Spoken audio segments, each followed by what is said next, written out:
Assalamualaikum warahmatullahi wabarakatuh. Selamat sore bagi Bapak dan Ibu teman-teman yang menonton video ini. Perkenalkan, nama saya Rita Riani. Asal saya dari Jawa Tengah, Indonesia. Usia saya saat ini 25 tahun. Hobi saya kerajinan tangan.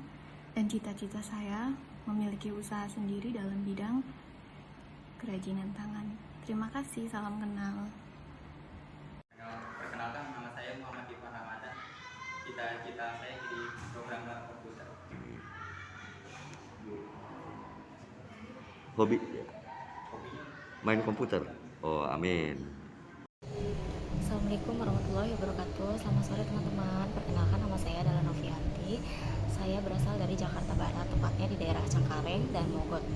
Dan saya juga memiliki hobi untuk hobi saya itu mengedit atau mengedit gambar atau video ke dalam aplikasi yang seperti saya sukai adalah aplikasi Canva. Dan saya juga sekarang sudah berusia 30 tahun. Motivasi saya mengikuti grup gesit ini, saya ingin melanjutkan pendidikan saya untuk ke jenjang yang lebih tinggi lagi. Terima kasih. Wassalamualaikum warahmatullahi wabarakatuh. Selamat sore. Perkenalkan, nama saya Salsabila Meizahrani. Hobi saya membaca dan bernyanyi. Cita-cita saya dokter. Amin.